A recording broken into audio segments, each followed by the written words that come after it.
और मैं उम्मीद करता हूँ जो हमको देख नहीं पा रहे हैं वो सुन पा रहे होंगे पीछे।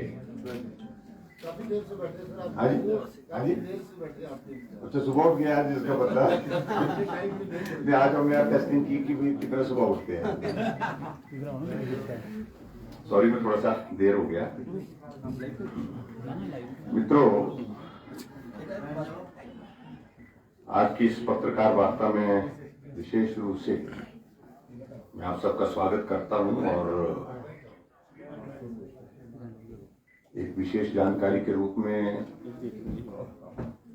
आपके साथ कुछ बातों को साझा करने की मैं मंशा रखता था। उस दृष्टि से मैं आपके बीच में हूं। हिमाचल में भारतीय जनता पार्टी की सरकार का 4 वर्ष का कार्यकाल 27 दिसंबर को पूर्ण हो रहा है।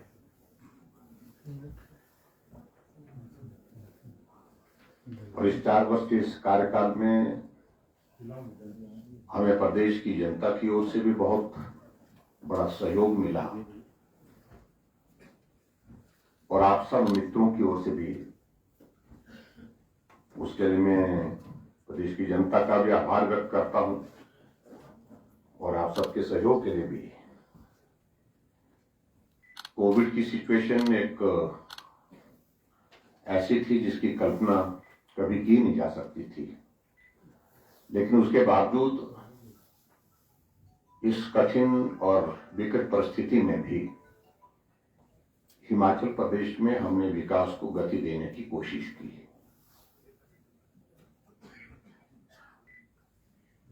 पहले साल का हमारा सरकार का कार्यकाल पूरा हुआ तो आदरणीय प्रधानमंत्री नरेंद्र मोदी जी से हमने विशेष निवेदन किया था और वो हमारे आग्रह पर और हमारे निवेदन पर 1 साल का कार्यकाल पूरा होने पर धर्मशाला में हमको शुभकामनाएं देने, आशीर्वाद देने के लिए पहुंचे थे। दूसरे साल का कार्यकाल पूर्ण होने पर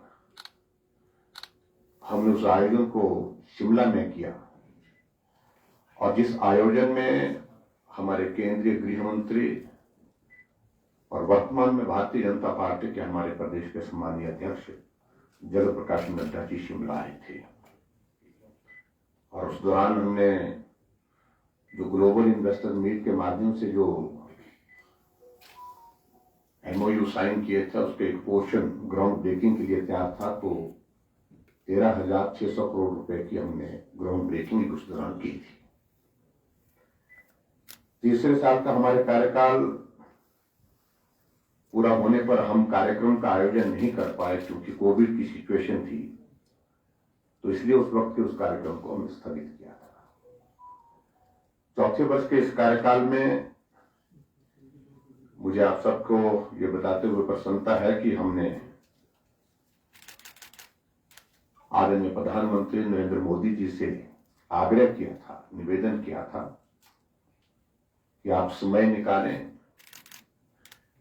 और इस 4 साल के कार्यकाल पूर्ण होने पर देवभूमि हिमाचल प्रदेश में आकर के हम सबको अपनी शुभकामनाएं दें। और मुझे इस बात को लेकर के बताते हुए प्रसन्नता है, आदरणीय प्रधानमंत्री जी ने हमारे आग्रह को स्वीकार किया और 27 तारीख को प्रधानमंत्री जी हिमाचल प्रदेश में मंडी में आ रहे हैं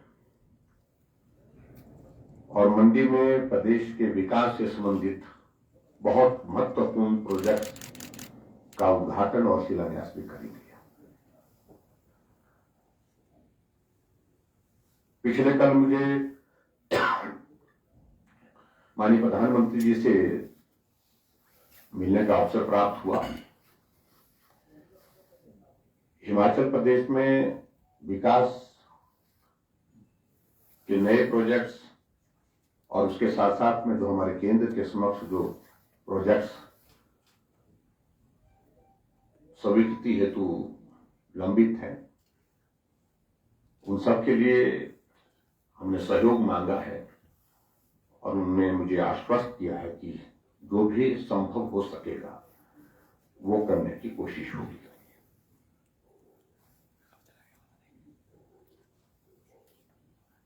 इस बीच में प्रधानमंत्री जी का इन 4 वर्षों के कार्यकाल में ग्लोबल इन्वेस्टर्स मीट धर्मशाला में जो हुई उसमें भी आना हुआ था और उसके पश्चात अटल टनल रोहतांग जो लगभग 3,400 करोड़ रुपए की लागत से बन करके तैयार हुआ, उसके उद्घाटन के अवसर पर भी आना हुआ।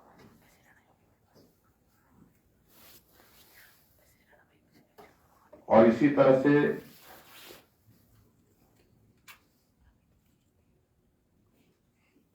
अब के इस कार्यक्रम में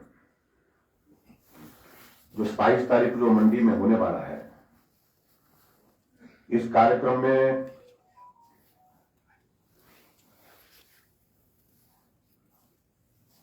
कुल मिलाकर के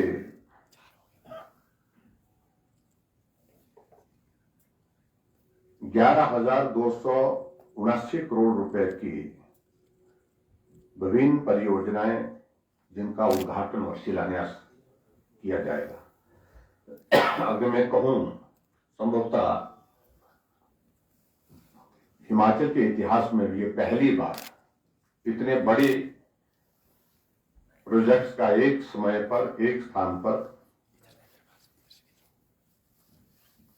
एक दिन में ये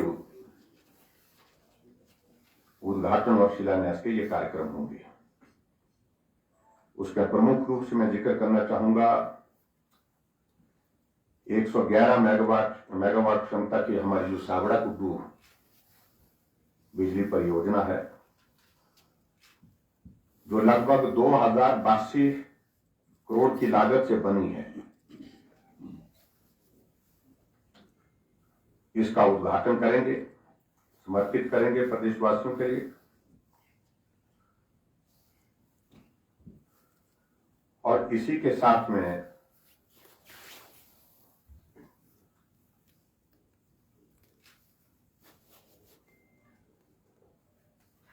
(210 मेगावाट की लुहरी स्टेज 1 बिजली की हमारी जो परियोजना है, जो 1,811 करोड़ 1,811 करोड़ की लागत से बनकर के तैयार होगी, उसका शिलान्यास होगा। और इसके अतिरिक्त 66 मेगावाट की हमारी धौला स्थित परियोजना, जो 688 करोड़ रुपए की लागत से बनकर के तैयार होगी, उसका भी शिलान्यास होगा।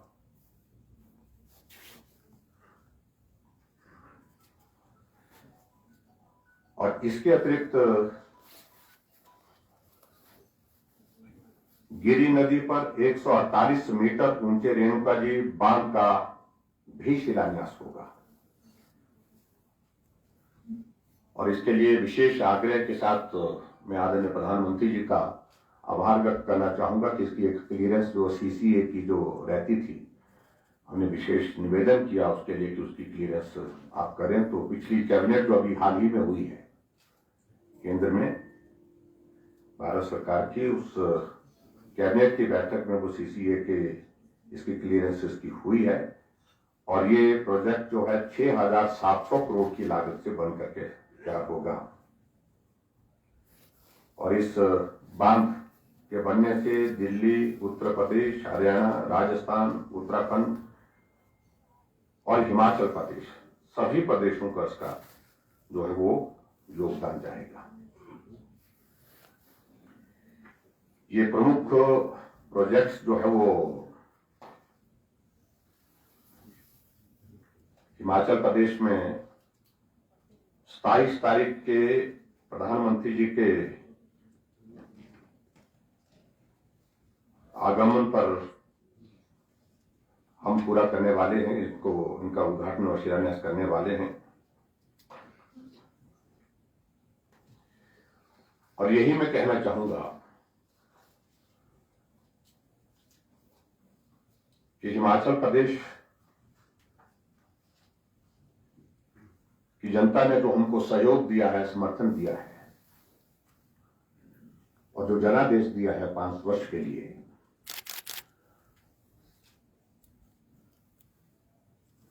उस जनादेश का सम्मान करते हुए ये 4 वर्ष का कार्यकाल 27 तारीख को पूरा करने के पश्चात हम फिर से एक बार चुनावी वर्ष में प्रवेश कर रहे हैं।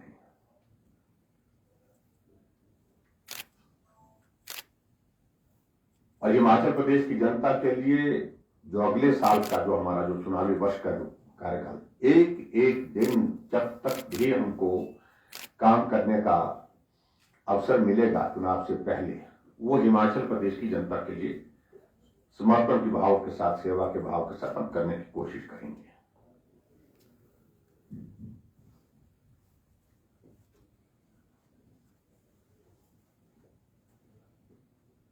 प्रदेश सरकार की 4 वर्ष की योजनाओं के संदर्भ में मैं चाहूंगा कि मैं अलग से इस कार्यक्रम के पश्चात 27 तारीख के बाद संभवतः आप सबसे मिलूंगा, उसमें आप सबसे बातचीत करूंगा उससे अलग से। लेकिन मुझे इस बात की प्रसन्नता है कि नया इनिशिएटिव जो हमने हिमाचल प्रदेश में हमने ग्लोबल इन्वेस्टर्स मीट का जो हमने शुरू किया था, उसके माध्यम से मैंने बताया कि फर्स्ट ग्राउंड ब्रेकिंग 13,600 करोड़ के लगभग हमारी हुई थी। और उसके पश्चात अब इस कार्यक्रम में हम सेकंड ग्राउंड ब्रेकिंग भी इसमें करने वाले हैं। और ये अमाउंट लगभग जो है कुल मिलाकर के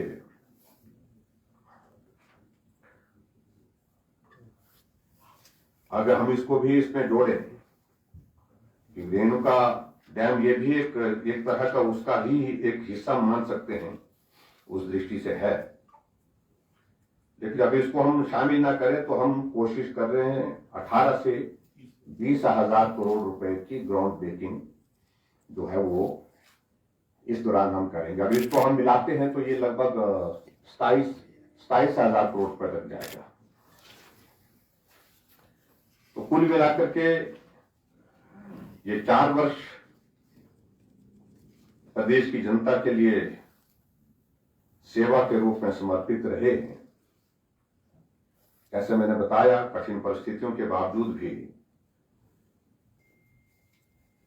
हमने प्रदेश के विकास को रुकने नहीं दिया, थमने नहीं दिया है।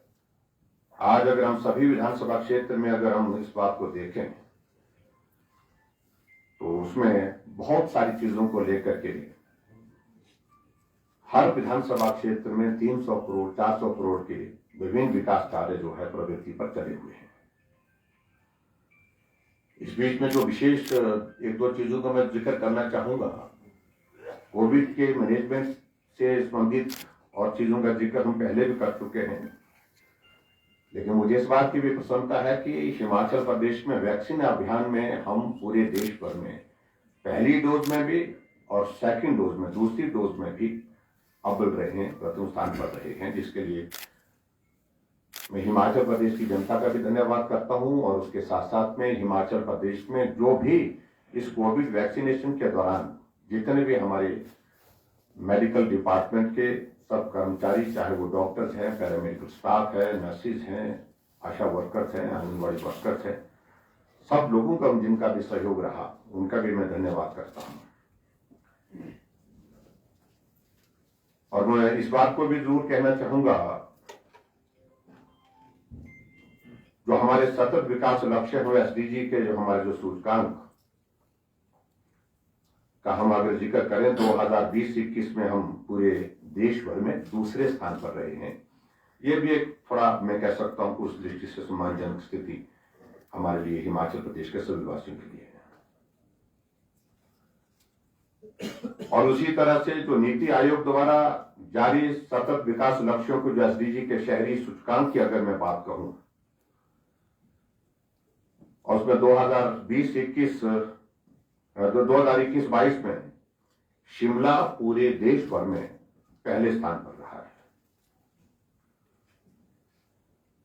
और उसी तरह से आगे बढ़कर के अगर हम इंडिया टुडे द्वारा जो 2021 का जो हमारा मोस्ट इंप्रूव्ड वीक स्टेट में जो हेल्थ सर्वे के अंतर्गत एक सर्वेक्षण हुआ, उसमें भी हिमाचल प्रदेश जो है पूरे देश भर में पहले स्थान पर रहा है।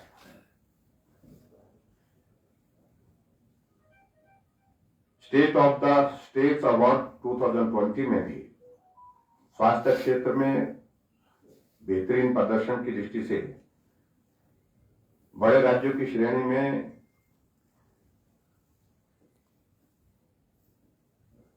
हिमाचल को भी उसमें पुरस्कृत किया गया। ये भी मैं आपके इसमें ध्यान में लाना चाहता हूं।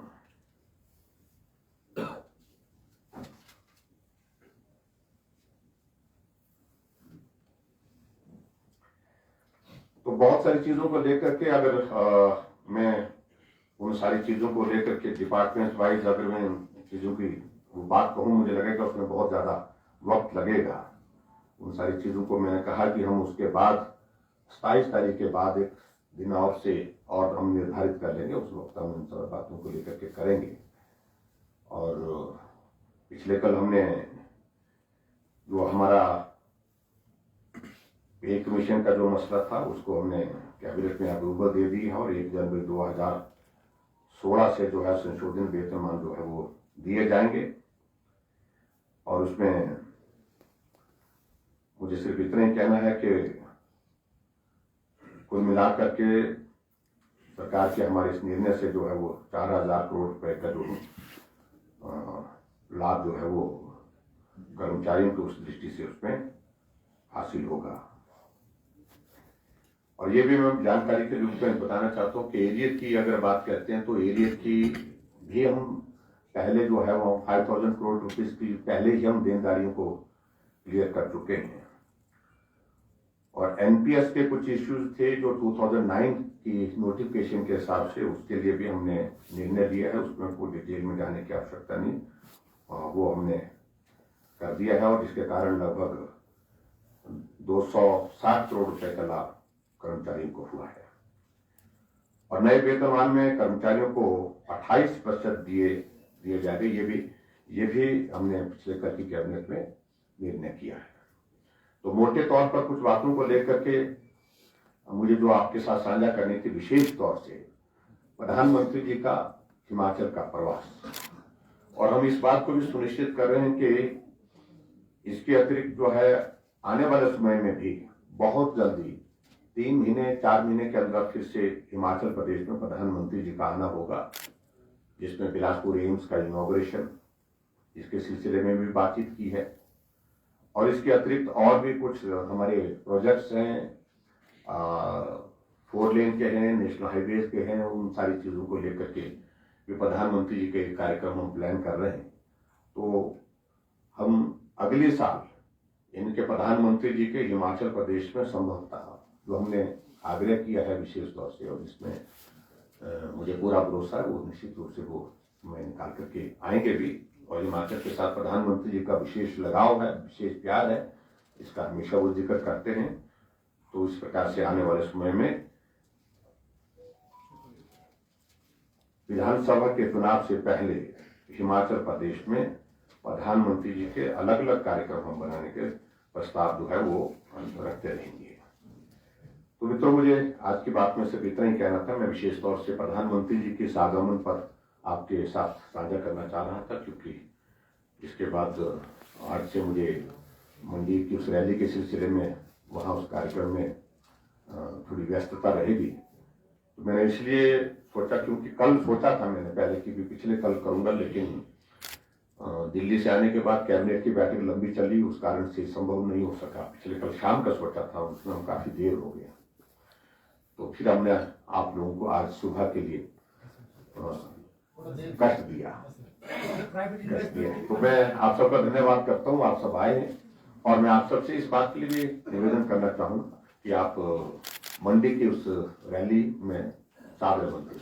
सर, जैसा आप कहते हैं शिखर की और हिमाचल प्रदेश 4 वर्षों में सबसे बड़ी अचीवमेंट क्या है और एनी रिग्रेट?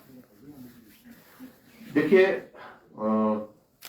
हिमाचल प्रदेश में मैं इस बात को कहूं कि 4 साल में अगर एक ही बात पूछना चाहें वो बहुत कठिन है। हमने अलग अलग क्षेत्र में अलग अलग आयाम स्थापित किए हैं और उस दृष्टि से मैं कह सकता हूं कि हिमाचल प्रदेश के इतिहास में बहुत शांति के साथ, प्यार के साथ, सद्भाव के साथ इस प्रदेश को हिमाचल की संस्कृति के अनुरूप आगे बढ़ाने में हमको सफलता मिली है। बदले की भावना से काम करना, क्षेत्रवाद की भावना के साथ काम करना, इन सारी बातों को दफन करके हम सहयोग और समर्थन के माध्यम से आगे बढ़े। तो ये मुझे लगता है कि हिमाचल प्रदेश के लिए हिमाचल की संस्कृति के अनुरूप प्रदेश को आगे बढ़ाने का एक सफल प्रयास उस दृष्टि से हुआ है। अगर अचीवमेंट की अगर बात कहें तो मैं इस बात को कह सकता हूं कि फिर अचीवमेंट के बाद फिर आती है तो उसमें बहुत सारी चीजें आती हैं जो सामाजिक क्षेत्र, जो सोशल वेलफेयर का जो सेक्टर है, उसमें हमारा फोकस सबसे ज्यादा रहा। हिमाचल प्रदेश अगर एक शब्द में कहेंगे, वहां खड़ी हुई है जहां गरीब था, गरीब के साथ खड़ी हुई दिखी है। चाहे वो सोशल वेलफेयर पेंशन की हम स्कीम करें, चाहे वो हम हेल्थ सेक्टर की स्कीम्स का जिक्र करें, चाहे वो हमारी इनकेयर है, चाहे हमारी सहारा योजना है, चाहे हमारे गृहिणी सुविधा योजना की बात है, चाहे हमने हिमाचल प्रदेश में जो नई शगुन योजना की शुरुआत की है। ये तमाम योजनाएं गरीब वर्ग के साथ सरकार खड़ी है, हर कदम पर खड़ी है, चट्टान की तरह खड़ी है। इस बात का एक बहुत बड़ा संदेश हमने इस 4 वर्ष के कार्यकाल में दिया। दूसरी बात, विकट परिस्थितियों के कारण, कठिन परिस्थितियों के कारण भी इस प्रदेश को चलाए रखना, इस पर सारी व्यवस्थाओं को चलाना, उसमें बिना बाधा के, बिना रुकावट के कर्मचारियों को जो सहयोग दिया जा सकता था वो देने की कोशिश की गई। कोविड के बावजूद भी कभी भी उनके सैलरी में कट नहीं मारा, कभी भी सैलरी को डिले नहीं किया। पेंशनधारी जो हमारे हैं उनको भी समय पर। तो ऐसी चीजों को लेकर के ये कठिन परिस्थिति थी जो आज से पहले के जो कार्यकाल मुख्यमंत्रियों के रहे वो सामान्य रहे हैं, और इस बार का ये कार्यकाल सामान्य नहीं था। इस बात को हमको समझना पड़ेगा। और विकट परिस्थितियों के बावजूद सर, पे कमीशन की आपने बात की, 2-3 क्लैरिटीज के लिए छोटे-छोटे सवाल थे। एक ये कि जो ऑल इंडिया सर्विस, आज मैं इस पर ज्यादा नहीं बोलूंगा, आज मैं डेडिकेट कर रहा हूँ अपनी बात को प्रधानमंत्री जी के कार्यक्रम के लिए। मैंने वो जितना कर मुझे कहना था उतना कहीं। आपने बोला कि पीएम अगले साल आने वाले हैं जी, तो ये ट्रेंड रहा है हिमाचल में, एक बार बीजेपी एक बार कांग्रेस। जी, आपको लगता है कि आप तोड़ पाएंगे? अब की बार ये क्रम टूटेगा, बीजेपी ही रहेगी।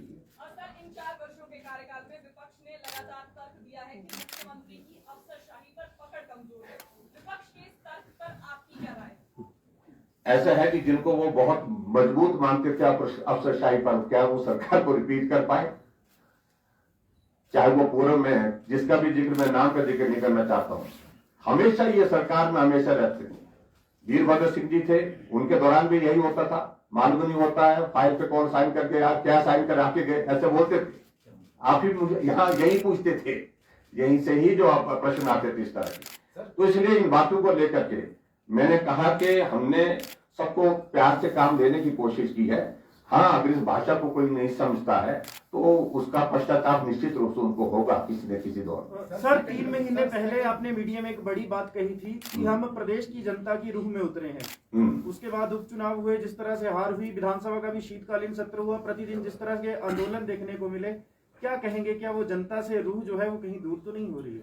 नहीं, देखिए ऐसा है कि कुछ चुनाव के परिणाम विशेष कारणों से प्रभावित होते हैं, और अब की बार की ये उपचुनाव विशेष परिस्थितियों में विशेष कारणों से प्रभावित हुए हैं।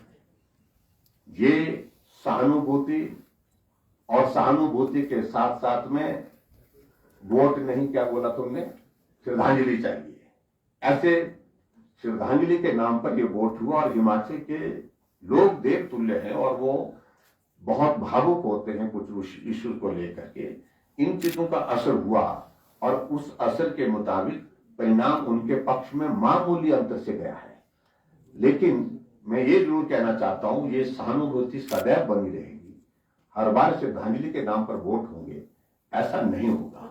अगली बार चुनाव की परिस्थितियां अलग तरह की होंगी, उस हालात के लिए हम तैयारी कर रहे हैं। और कई बार समय से पहले इस तरह का अलर्ट मिलना वो अच्छा भी होता है।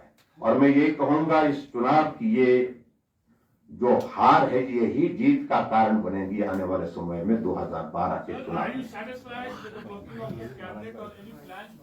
देखिए, मैं संतुष्ट हूं, लेकिन और ज्यादा मेहनत करने की जरूरत है, इस बात को अनुभव करता हूं, महसूस करता हूं। सर, सेकंड ग्राउंड ब्रेकिंग में प्राइवेट इन्वेस्टमेंट कितना है? कैबिनेट में रिशफल होगा या नहीं? प्राइवेट इन्वेस्टमेंट सर, लगभग 20,000 करोड़।